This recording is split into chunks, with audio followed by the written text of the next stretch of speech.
The cabin at the end of the trail. I'm recording this as evidence. If you find my phone, if you're watching this, stay away from El Portal. The gateway in the Jalisco mountains. Miguel Fuentes stared into the camera, his once confident eyes now hollow with terror. His hand trembled as he wiped sweat from his brow. She finds everyone who's seen her face. And I've seen her. God help me, I've seen her. His voice cracked as he glanced nervously over his shoulder at the window of his Mexico City apartment curtains drawn tight against the night. 3 weeks earlier, Miguel had been celebrating. After years of struggling in Mexico City's competitive real estate market, he'd finally landed a position with Estrella Properties, one of the most prestigious agencies in Jalisco. His first week had brought unexpected luck when his manager assigned him their most valuable listing, a luxury cabin deep in the mountains that had once belonged to Adrian Vega, the legendary rock star who had mysteriously committed suicide in 2009, shortly after recording his final, hauntingly prophetic album, The Other Side. "It's a challenging property," his manager Don Francisco had said, sliding the file across his polished mahogany desk. "Remote location, premium price point. It's been in our portfolio for years. Previous agents couldn't close it despite the commission." He'd given Miguel a strange look, fingers drumming nervously on the folder. "Consider it your chance to prove yourself. The commission alone would cover your first year's rent." Miguel flipped through the photos. A stunning structure of glass and wood nestled among towering pines, complete with a professional recording studio where Vega had reportedly recorded his final album before taking his life. The photos showed magnificent views of the valley below sunrise, illuminating the mist that clung to the mountains like spectral fingers. The interior was all warm wood and modern luxury, a perfect retreat for someone wealthy enough to afford absolute privacy. "Why hasn't it sold?" Miguel asked, unable to hide his excitement at the potential commission. As a newcomer supporting his aging mother and younger sister, this opportunity seemed heaven-sent. His new colleague Carlos, who'd been tasked with showing him the property, laughed without humor, the sound hollow and forced. "The location. It's practically invisible unless you know exactly where to turn. GPS is useless out there. And it's unsettling." He fidgeted with his wedding ring, twisting it around his finger as though it was suddenly too tight. "Unsettling how?" Miguel pressed, sensing there was more to the story. Carlos shrugged, avoiding eye contact. "You'll see. Just don't stay overnight. Take your commission and stay away. That's what everyone says." The next day they drove for nearly 4 hours from Guadalajara, the last two on increasingly narrow mountain roads, until they reached what seemed like a dead end, just dense forest and a wall of vegetation. Carlos pointed to a barely visible trail between dense trees. "That's the entrance. You'd never find it if you didn't know it was there." As they approached, Miguel understood the appeal. The isolation was absolute. Nothing but mountains and forests for miles, the silence broken only by the whisper of wind through pine needles. The cabin itself was magnificent, not large but impeccably designed with floor-to-ceiling windows overlooking the valley, premium furnishings, and the small but professional-grade recording studio. The late afternoon light filtered through the trees, casting dappled shadows across the wooden deck. "We need to leave before dark," Carlos said, checking his watch nervously. "The road basically disappears at night. No landmarks, no streetlights, nothing but wilderness." His eyes darted toward the tree line as though expecting to see something there.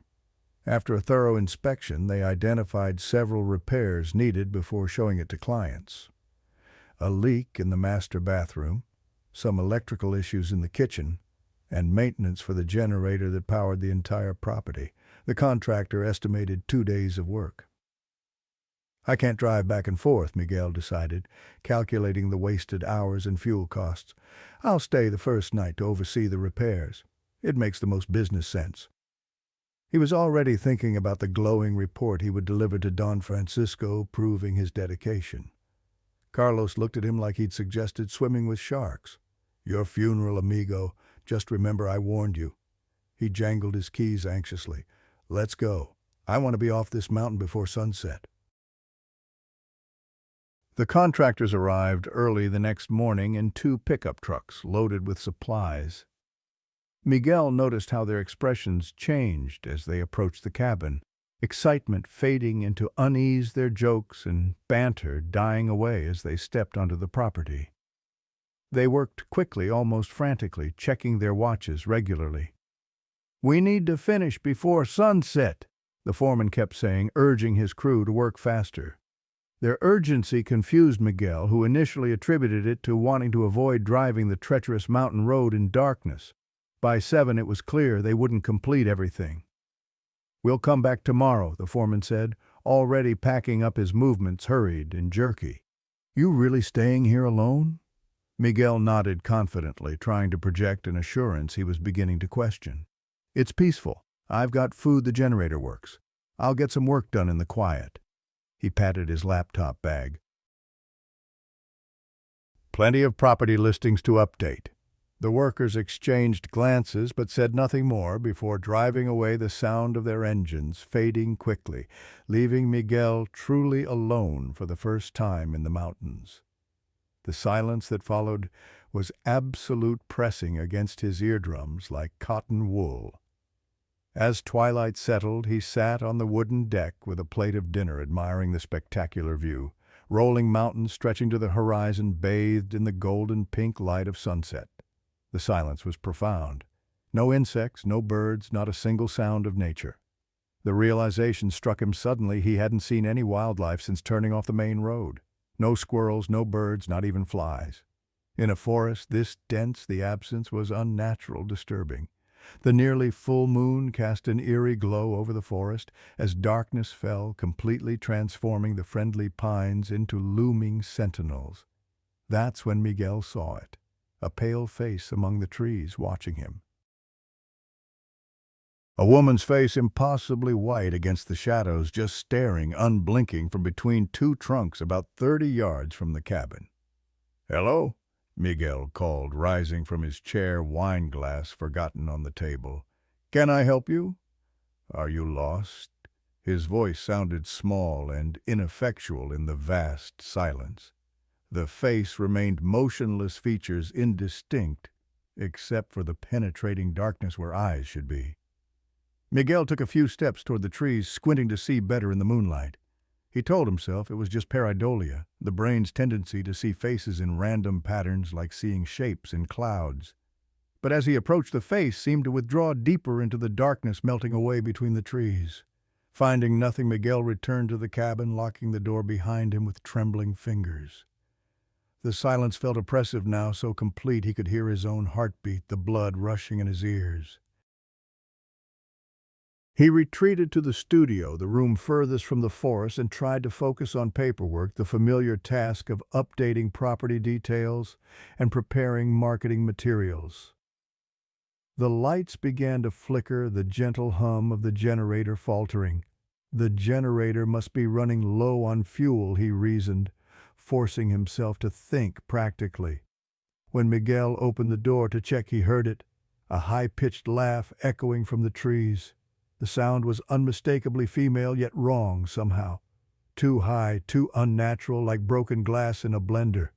His first thought was that the workers had returned, perhaps to play a prank on the city boy afraid of the dark. But that made no sense. It was nearly 9, and they were long gone, their eagerness to leave the mountain before nightfall too genuine to be an act. The laugh came again, clearer this time, from the exact spot where he'd seen the face earlier. Miguel checked his phone, no signal as expected. The nearest reception was at least 20 minutes down the mountain, at a specific bend in the road that Carlos had pointed out during their drive. "This is ridiculous," he muttered, trying to calm his racing heart. "It's just an animal. Maybe a fox." He paced the living room, rubbing his arms against a sudden chill that had nothing to do with the temperature. But no fox made sounds like that. And the crushing silence that followed was somehow worse than the laughter, as though the entire forest were holding its breath, waiting. Miguel grabbed his car keys, the metal cool against his sweating palm. He'd drive to where he could get a signal call, someone, anyone, just to hear another human voice. Then he'd come back. He couldn't abandon the property overnight. His professional reputation, his new job, his family's financial security, all depended on successfully selling this property. The headlights cut through the darkness as he navigated the treacherous dirt road, the beams capturing nothing but endless trees and the occasional reflective eyes of some unseen creature watching from the underbrush. After about 20 minutes, his phone chirped with incoming messages. Relief flooded through him as he pulled over at a small clearing. He called his girlfriend, his colleague, even his boss. Normal conversations that anchored him back to reality. They all had the same reaction. He was being ridiculous letting the isolation get to him. Of course there wasn't a woman in the woods. Of course he hadn't heard laughter. He was just tired, stressed from the pressure of the new job.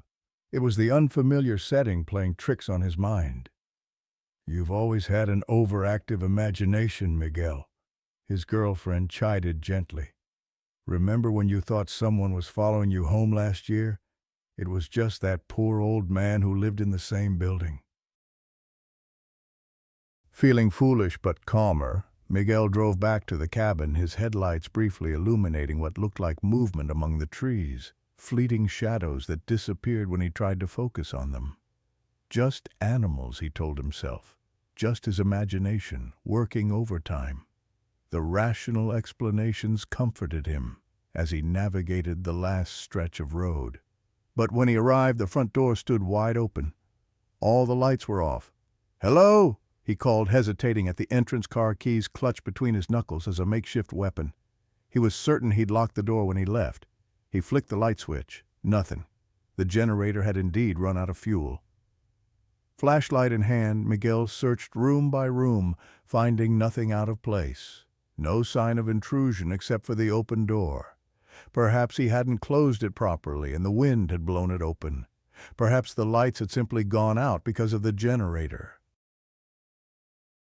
He desperately clung to these rational explanations, ignoring the voice in his head that whispered other possibilities. He was searching for the spare gas can behind the cabin when he heard it.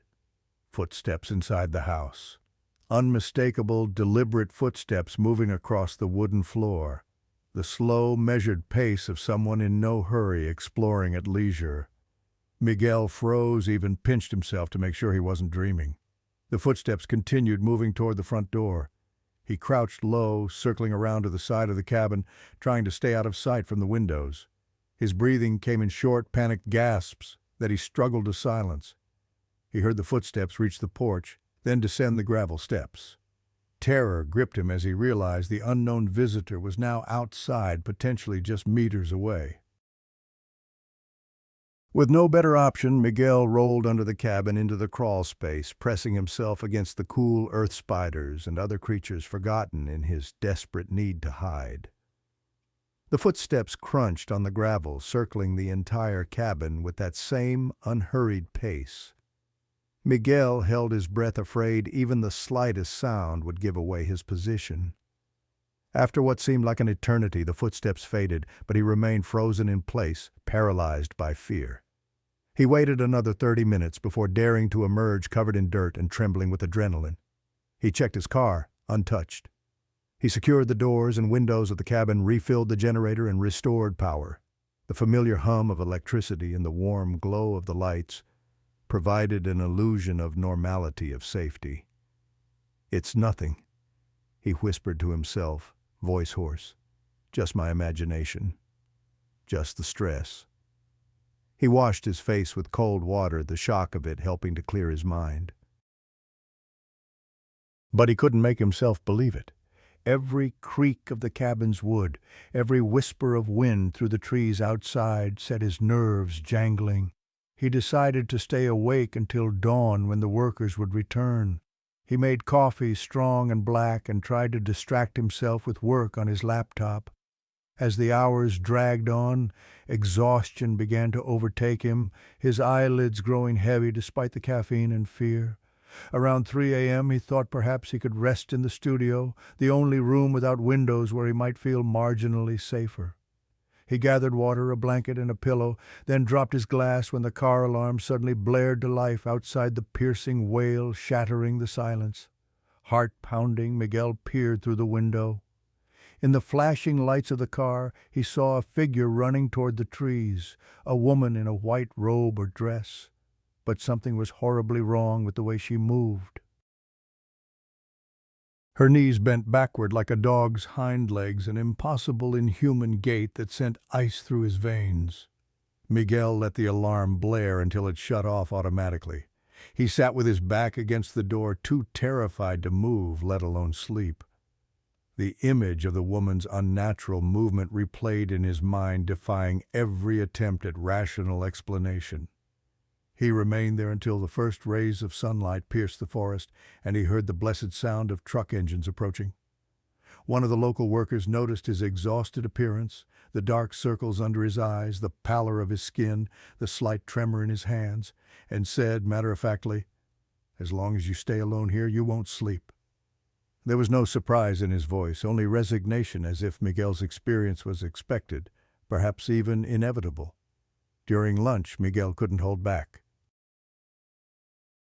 He told them everything, the face in the trees, the laughter, the footsteps, the woman with the backward-bending legs. Instead of dismissing him, the three local workers exchanged grave looks, a silent communication passing between them. "She found you," one said quietly, his weathered face solemn. "La Dama del Portal, the Lady of the Gateway." Another translated, seeing Miguel's confusion. "You're not from around here. You don't know the stories." Before they could elaborate, the conversation was cut short, as they returned to work, suddenly reluctant to speak further. Miguel noticed how they worked even faster than the previous day, constantly glancing at the tree line, making the sign of the cross when they thought he wasn't looking. By evening they had finished the repairs, and Miguel was never happier to leave a place behind. Back at the office, he'd learned something disturbing: the security camera in his company car, which should have captured footage of the strange woman, wasn't working. The IT technician insisted the system had been tampered with. The memory card was completely wiped, its data unrecoverable. "That's impossible," the technician muttered, examining the hardware. "We checked these systems weekly. It was working perfectly 2 days ago." For the next week, Miguel focused on other properties, trying to forget his experience. He threw himself into his work, staying late at the office to avoid being alone in his apartment, where the shadows in the corners seemed deeper, more watchful than before. Then his boss called him in. "We have a serious buyer for the Vega cabin," he announced, beaming with satisfaction. "I need you to show it tomorrow, and take Javier with you. Good experience for him." Javier was the boss's 19-year-old son, recently hired as a trainee despite his young age. Miguel had bonded with him quickly, finding him surprisingly mature and intelligent for his years. The boy had a keen mind for business, but none of the entitlement one might expect from the boss's son. "Can't we just drive back afterward?" Miguel asked, trying to keep the desperation from his voice. "It's a lot of driving, but we could make it back by midnight." His boss laughed, clapping him on the shoulder. "It's a 4-hour round trip, and you have another showing the next morning. You'll stay overnight. Don't worry, the company is lending you my SUV. It can handle anything those mountains throw at you." Miguel prepared meticulously for the return visit, packing extra gasoline for the generator, his father's hunting knife, and a small Vatican-blessed cross that was his mother's most prized possession, taken without her knowledge. He couldn't explain why he needed these things without sounding insane. He also packed salt, remembering old stories his grandmother told about its protective properties against malevolent spirits. Javier picked him up in his father's imposing black SUV, the vehicle's powerful engine a reassuring growl. "Ready for an adventure?" he asked cheerfully, oblivious to Miguel's dread. "Dad says this property is incredible. I can't wait to see it." As they drove, dark clouds gathered on the horizon, steel gray and pregnant with rain. When they reached the small town at the base of the mountains, Miguel called his boss asking if the prospective buyers might cancel due to the impending storm. "They're serious buyers," his boss replied firmly. "That's why I gave you my all-terrain vehicle. No excuses. This could be the sale that defines your career, Miguel." In town, Miguel sought out one of the local workers who'd helped with repairs, finding him at a small garage where he was working on an ancient truck, his hands black with grease. "You're going back?" the man asked, visibly concerned when Miguel explained their plan. "With a storm coming?" "We have clients tomorrow," Miguel explained, trying to sound professional rather than terrified. "If anything happens, I'll drive to where there's signal." "We'll come for you," the worker promised, wiping his hands on a rag. "Just get to where you can call. Don't try to brave the night if anything unusual happens." As they began the ascent into the mountains, light rain started to fall, drumming on the roof of the SUV. Miguel drove slowly, increasingly aware of a growing sense of dread with each kilometer. It was as if every meter they advanced was a meter further from safety, from the normal world where physics and nature followed predictable rules. "It's strange," Javier said, suddenly staring out the window at the dense forest. "I feel like there are faces in the trees, like people watching us." Miguel's grip tightened on the steering wheel until his knuckles whitened. "It's just an optical illusion. The moving shadows, and the rain playing tricks on your eyes." He tried to keep his voice steady, not wanting to frighten the younger man with his own fears. They stopped briefly at the spot where cell reception was available, a small clearing where the trees thinned enough to allow a signal through. Miguel tied a gold ribbon to a tree, showing Javier, "Remember this place. If there's an emergency, this is the only spot for miles where you can call for help."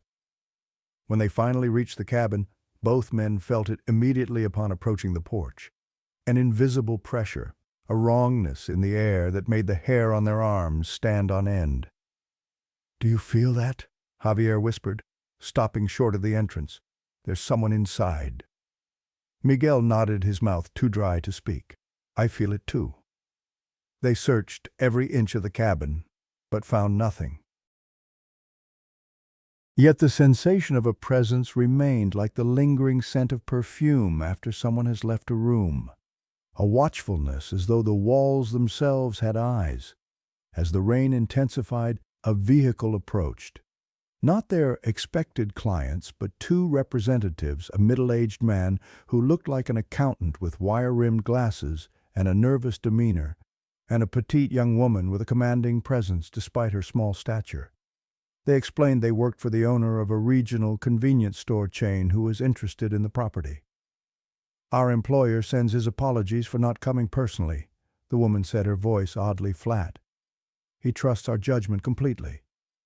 "They're behaving oddly," Miguel whispered to Javier, as the man wandered off into the woods without explanation, and the woman asked to see the septic tank location. A strange request from potential buyers that made no logical sense. While waiting on the porch, Javier suddenly pointed to the trees, the exact spot where Miguel had seen the face during his previous visit. "There's a woman standing there," Javier said, gripping Miguel's arm so tightly it hurt. "Not pareidolia. I saw her face move." As they watched, the pale face among the branches turned sideways and disappeared into the forest, a movement too deliberate to be a trick of light and shadow. The man returned from the woods, calling to his colleague that he found it, though Miguel had no idea what he meant. After a cursory inspection that seemed more like a formality than genuine interest, they prepared to leave. "You don't need to stay," the man told them, genuine concern in his voice. "We're going to make an offer. There's no reason for you to remain here." Javier, showing unexpected business acumen, lied smoothly. "We have another potential buyer coming tomorrow. Your boss should contact our office quickly if he's serious." After they left, Javier decided to hike to the cell reception area to call his girlfriend. Despite Miguel's warnings about the distance and approaching darkness, Javier insisted he enjoyed hiking in the rain. "I'm a runner," he explained. "The exercise will clear my head. Something about this place feels oppressive." Miguel reluctantly gave him his hunting knife for protection, keeping his mother's cross for himself. "Don't take too long," he warned. "Be back before dark." As night fell and Javier hadn't returned, Miguel heard a strange sound from behind the cabin. A deep, animal-like growl, followed by the cracking of branches, as if something massive was moving through the forest. He moved the SUV closer to the entrance for quick escape if needed, the keys in the ignition ready to go. When he stepped outside again, he saw figures standing among the trees, seemingly surrounding the cabin. The rain had stopped, leaving an unnatural stillness in its wake. "I counted 5 silhouettes," he later recalled. "They kept moving as if drawing a circle around the cabin. In the darkness, I couldn't tell if they were clothed or naked. They seemed to be swaying slightly like trees in a breeze, except there was no wind." One of the figures broke from the group, moving closer. When the motion sensor triggered the outside light, Miguel saw clearly it was a man with a beard wearing a crown of thorns, blood running down his forehead, dressed like Jesus Christ. The sight was so incongruous, so bizarre, that Miguel's mind struggled to process it. Then the figure retreated quickly into the shadows when headlights appeared on the access road. The figure vanished, and a pickup truck from town arrived with Javier in the back seat, pale and shaking. He ran past Miguel into the cabin without a word, as if pursued by demons. The 2 local men parked their truck facing outward, ready for a quick getaway, and urged everyone inside immediately, their urgency palpable. "They turned off all the lights except one on the porch. Then we all hid in the studio," Miguel recounted. "They insisted on absolute silence as if our lives depended on it." Unable to bear the tension, Miguel crawled out despite the local men trying to stop him. He wanted to see how many people were outside. The porch light had gone out, and someone, or something, was knocking at the door, a slow, deliberate rhythm that seemed to vibrate through the entire cabin. Crawling across the living room, trying to reach a window for a better view, Miguel froze when he reached the center of the room. Looking up, he stared directly into a woman's face pressed against the window, trying to squeeze her head through a small gap in the frame. Her face was deathly white, eyes, bulging mouth, stretched in a maniacal grin that revealed teeth too numerous, too sharp to be human. "She looked at me like a hungry beast eyeing its prey," Miguel said, his voice breaking. "I screamed. They told me I screamed very loudly, but I don't remember.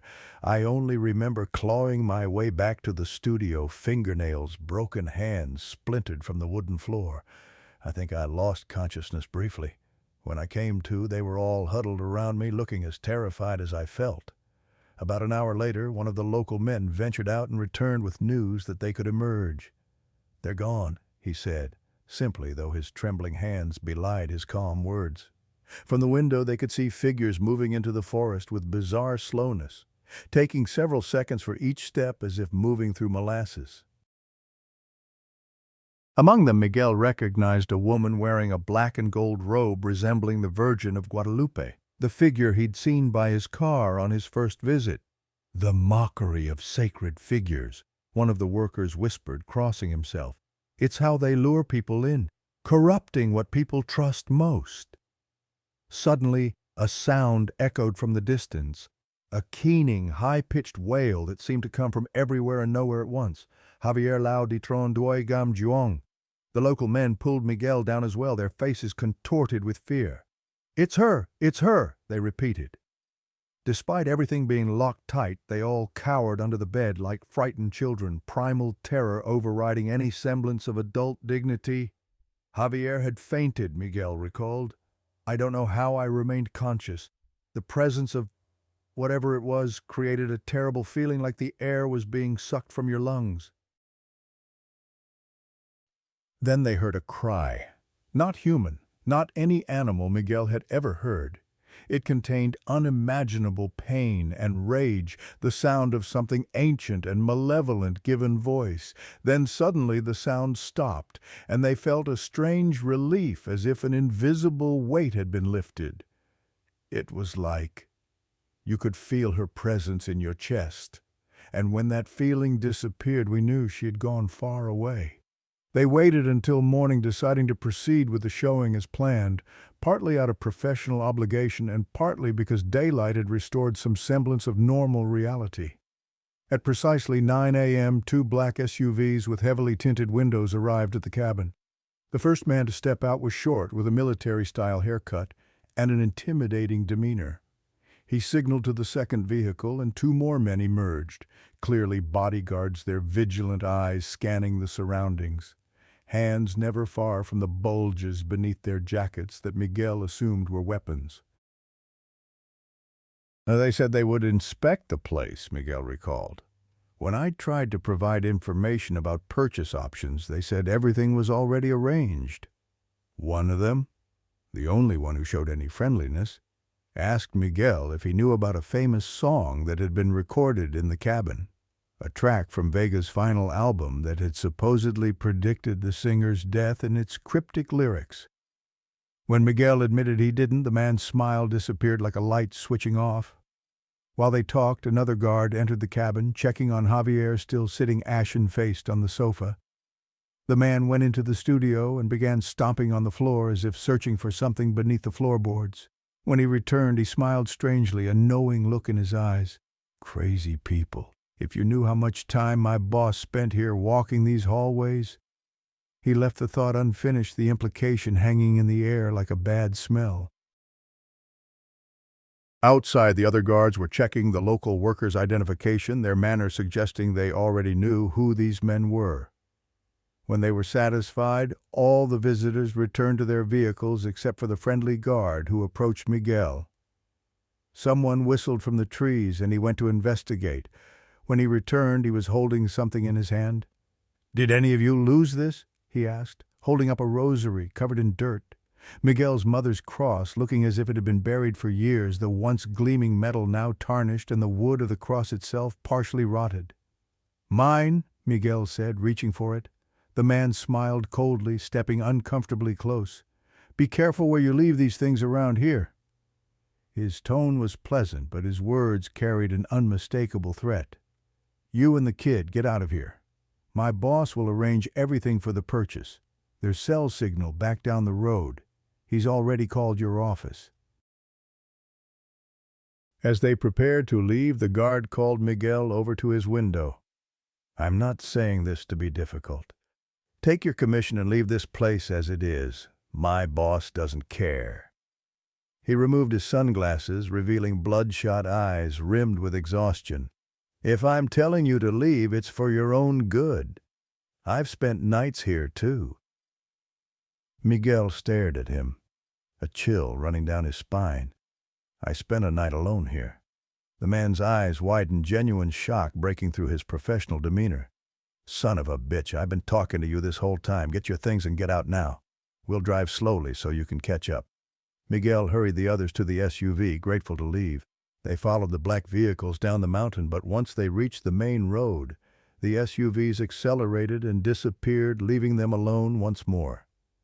Miguel called his boss, who confirmed that 2 offers were already on the table. To buy time to calm Javier, who still hadn't spoken a word since his return the previous night, Miguel said they would explore the area before returning to the city that evening. They stopped at the home of one of the workers where Javier could rest. While the young man slept, Miguel ate at a nearby food stand where the owner, an elderly woman with eyes clouded by cataracts, sat with him. "You've come to see her too?" she asked cryptically, her gnarled hands wrapping a tortilla with mechanical precision. "Don't do it. The last ones who came regularly suddenly stopped coming down. Important people because the army came with helicopters searching, but they never found them." As it began to rain again, Miguel heard shouting. The worker's father was looking for him, yelling that the boy is gone. Javier had taken the SUV and left. Did he go back to the city? Miguel asked, desperately praying that the young man had simply decided to return home. "No," the old man replied, his face grave. He went back up to the cabin. Miguel learned that Javier had awakened asking about his medallion, a Virgin Mary medal from his grandmother that he always wore. Despite his terror, he had returned for it, the sentimental value outweighing his fear. The worker's father offered to drive Miguel up the mountain in his old truck, but the vehicle could only manage part of the difficult terrain. Miguel had to continue on foot through the mud and rain, stumbling on the slippery path, his heart pounding with exertion and fear. About 200 meters before reaching the cabin, he found their SUV locked and abandoned. From his hiding place behind a tree, Miguel could see the cabin. And on the porch sat the woman in the black and gold robe, motionless at the table, her face turned away. Miguel couldn't approach the cabin, but had to find Javier. He noticed that everyone who had visited seemed to head up the mountain on a barely visible trail. Despite his terror, he followed it each step, feeling like a betrayal of his survival instinct. Deep in the forest, I saw silhouettes in the distance moving in the same direction, Miguel recalled. Then I felt it, that overwhelming fear signaling her presence nearby. I started running. Miguel found a ravine with a cave at the bottom. Before the cave entrance, he witnessed an incredible sight: people arranged in concentric circles, 13 in the innermost ring, 6 in the next, and more rings extending outward, 6 circles in total. They stood motionless, hands, linked faces upturned toward the cave mouth, from which emanated a faint, sickly green glow. Javier appeared behind me, holding his medallion. "I found it," he whispered, his voice childlike with relief. We started running down the mountain, slipping and sliding in the mud, driven by pure terror.